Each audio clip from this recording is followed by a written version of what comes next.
O Conselho Nacional reuniu num momento particularmente especial e analisou a situação político-sindical deste momento, que se relaciona com a admissão do Ministro e o acordo do Tribunal Constitucional. Qual foi o balanço que este Conselho Nacional fez em relação a estes assuntos? Pois eu penso que há três aspectos, e o Conselho Nacional falou neles, que são neste momento extremamente importantes. Por um lado, a própria moção de censura, evidentemente que do ponto de vista político não mereceu aprovação, mas penso que do ponto de vista social hoje é de facto aquele o sentimento das pessoas. Este governo está a mais, deve ser censurado e deve ser demitido. A demissão do Ministro Relvas, vem provar que de facto este é um governo que se vai já começando a desfazer, e aquilo que nós esperamos é que seja um bom pronúncio de que rapidamente outros ministros, e eu diria, era bom que todos pudessem demitir-se. A questão do Tribunal Constitucional vem provar também e vem confirmar que este governo é um governo que procura atuar e impor legislação, medidas políticas que não têm cobertura constitucional. Nós estamos num Estado de Direito Democrático e por muito que os estrangeiros da Troika queiram impor outro tipo de medidas, há de facto uma lei fundamental do país e que deve ser respeitada. Portanto, penso que esta sequência, esta sucessão de acontecimentos nestes últimos 3 dias deveria levar ou o Governo a perceber que deveria demitir-se ou o próprio Presidente da República a entender que era preciso demitir este Governo, que era preciso, portanto, convocar eleições para que tivéssemos um Governo legitimado pelo voto popular que correspondesse àquilo que hoje é a maioria social neste país. E, naturalmente, que isto no sentido de mudarem as políticas, não era para que tudo continuasse na mesma e, portanto, rapidamente é preciso que mudem, rapidamente é preciso, por exemplo, evitar que aquele corte dos 4 mil milhões nas funções sociais do Estado, e onde a educação deverá ser uma das vítimas principais, e onde se prevê também que sejam à custa, sobretudo, de salários e emprego, que esse dinheiro se vai reduzir. Era preciso tomar medidas antes que isso acontecesse, porque vai ser então ainda um descalabro maior para a situação do país. Portanto, estamos numa fase mesmo de tolerância zero com este governo e essas políticas. Claro. E isso é uma atividade que a FEMPROF, uma ação, e que o Conselho Nacional agora confirmou. Isso é uma atividade, uma ação de desenvolvimento dos professores nas escolas, não é? Que atividade é essa? O que é que se pretende? Quais são esses objetivos? A FEMPROF vai realizar o seu congresso, o seu 11º congresso, a 3 e 4 de maio, e dentro daquilo que são as decisões que o congresso vai tomar em relação ao futuro e à luta dos professores, queremos que ela tenha também, e seja sobretudo, uma decisão que tenha um suporte naquilo que é o sentimento dos professores. Portanto, aquilo que nós iremos fazer é, sobretudo, no dia 9 da próxima semana, portanto, no dia 9 de maio, mas depois prosseguindo durante essa semana até ao final, eventualmente podendo entrar nos primeiros dias da seguinte, nós vamos reunir com os professores e vamos questionar os professores, com um questionário mesmo, não é? Onde nós vamos pôr 3 grupos de questões. A primeira é quais as preocupações maiores que os professores têm relativamente à situação da educação e ao futuro da educação em Portugal e à defesa da escola pública, naturalmente.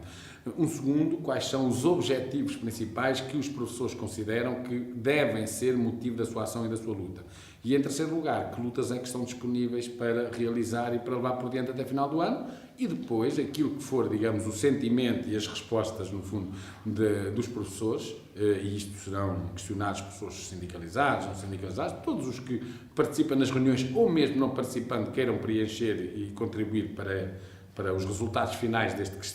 questionamento, nós iremos ter isso em conta e, portanto, as decisões do Congresso em relação ao resto do ano letivo, nomeadamente o que fazer, o se fazer no final do ano letivo, em períodos mais sensíveis do ano, sabemos, e no início do próximo, vai depender também daquilo que for a disponibilidade, o compromisso e a opinião dos professores.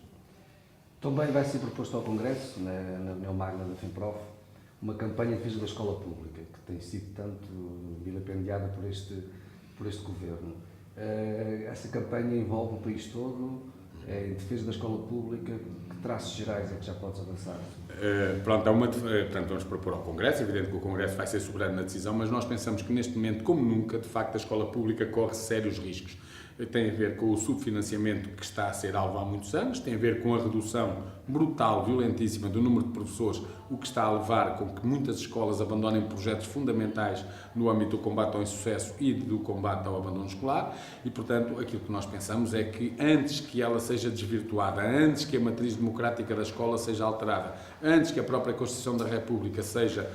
ela mesma também desrespeitada neste domínio, nós pensamos que é preciso envolver cada vez mais gente, não apenas os professores, mas a sociedade de uma forma geral, em defesa da escola pública. E, portanto, aquilo que nós vamos fazer é precisamente uma campanha que vai percorrer todos os distritos do país durante os meses, segunda quinzena de maio e início de junho, e onde nós teremos não apenas, digamos, alguns documentos que vão ser passados, filmes, atividades, exposições, envolvimento das escolas e dos professores nos diversos distritos, distribuição de postais para que as pessoas que vão passando, a população em geral, vá assinando, a distribuição de um textozinho à população também, explicando o que é que afinal estamos ali a fazer, e portanto isto vai avançando ao longo de todo o país, vai passar pelas regiões autónomas também, portanto não é apenas uma atividade ou uma ação no continente. Vamos tentar envolver o maior número de pessoas que seja possível e dentro da comunidade educativa o maior número de parceiros também, desde pais, estudantes, trabalhadores não docentes, e tentaremos que esta iniciativa culmine em Lisboa, portanto no dia em que vai ser o último aqui em Lisboa, com uma grande ação que possa inclusivamente ser uma síntese do que se vai passar ao longo de toda a campanha. Portanto, é uma campanha que pensamos que é importantíssima, que também em outros países com outras características, mas que tem vindo a ser desenvolvida e com muito êxito e muito envolvimento, e portanto pensamos que esse poderá ser um momento muito importante de afirmação da defesa da escola pública.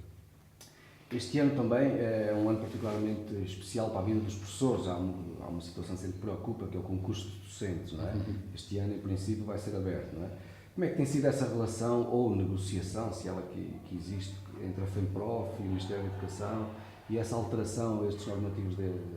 dos concursos? Os concursos, né? Nós temos aqui, eu diria, 3 aspectos a considerar. Por um lado, o concurso de vinculação extraordinária. Foi um concurso que, enfim, vem muito à calha, não é vinculação nenhuma, é um concurso extraordinário, com 603 vagas, quando os próprios partidos do governo, quando eram oposição, falavam na necessidade de vincular cerca de 8.000 professores com 10 ou mais anos de serviço, mas agora já se esqueceram disso, e é um concurso que ainda por cima foi suportado em ilegalidades, ao impedir determinados professores de concorrer porque, por exemplo, não estavam no continente, ao impedir professores que não estavam no Ministério da Educação, embora fossem funcionários públicos, e portanto é um concurso que de facto tem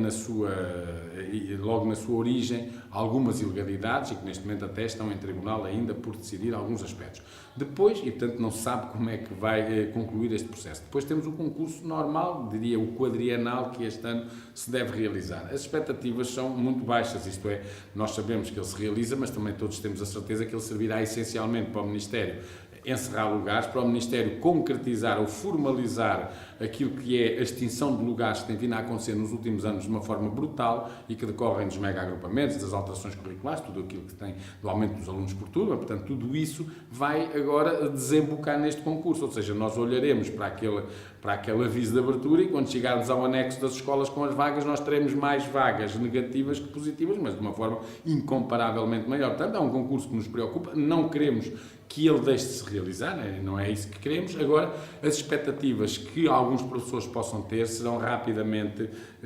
neste caso, frustradas para a grande maioria, porque de facto é um concurso sobretudo para deitar abaixo, para abater e não tanto para abrir. É um concurso que eu acho que vai ter muitos candidatos, as pessoas que são contratados ou desempregados e querem entrar nos quadros, as pessoas que querem mudar de escola, até porque muitos não conseguiram fazê-lo em 2009 porque eram pessoas titulares, as pessoas com horário zero que temem a sua situação em relação à mobilidade especial, as pessoas dos QZPs que são obrigados, enfim, vai ter milhares e milhares de candidatos e depois o resultado vai ser de facto um fiasco do ponto de vista daquilo que são as expectativas das pessoas.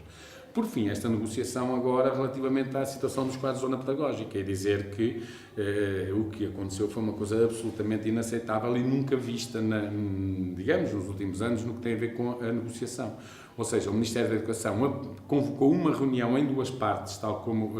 referiu que ela seria realizada na convocatória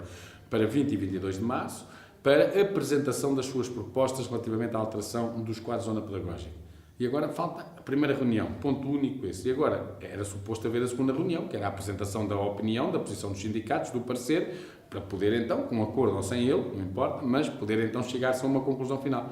O Ministério, na segunda parte da reunião, na do dia 22, decidiu informar que já não havia mais reunião nenhuma e que se os sindicatos quisessem, teriam de pedir a negociação suplementar. Esta negociação só se pede, só se requer depois de concluir os processos em desacordo. Este não foi concluído, portanto, não se pode pedir, independentemente de outros menos representativos o terem feito, mas, na verdade, tem que haver pelo menos mais uma reunião do processo dito ordinário, depois então poderá haver a reunião suplementar. Se o Ministério da Educação não convocar essa reunião, e estamos neste momento em troca de ofícios sobre como é que é da marcação ou não dela, pois no dia da sua não realização, que seria no dia 9, nós dirigirmos a um conjunto de entidades, nomeadamente à Assembleia da República, também à Provedoria de Justiça, denunciando a situação. Se ainda assim insistir e não houver um procedimento normal daquilo que está a ser feito desta negociação, pois quando esta portaria for publicada, nós iremos pedir a sua impugnação, eventualmente até com um procedimento jurídico que a suspenda, e por dois motivos. O primeiro, porque não foram de facto respeitados os normativos da negociação. Em segundo lugar, porque há ali uma ilegalidade clara. Poderá haver até mais, mas há ali uma clara, é que a graduação profissional, nomeadamente a alteração da graduação profissional dos professores, devido a uma colocação a determinado tipo de distâncias, a existir, e é discutível que isso deva existir, mas a existir teria que ser em decreto-lei, não pode uma portaria, porque há aqui a chamada hierarquia das leis, temos a graduação no decreto-lei 132 dos concursos, portanto não pode uma simples portaria alterar aspectos da graduação profissional. Mas temos também aqui uma outra dúvida, que tem a ver com a Lei Geral da Administração Pública, é que na Lei Geral da Administração Pública, aquilo que nós temos é que a colocação de um docente a 60 ou mais quilómetros daquilo que são a sua residência, ou durante mais que um ano a sua deslocação, exige sempre a autorização do próprio. Ora, aqui o que se estão a impor são áreas geográficas que não têm 60 ou menos quilómetros.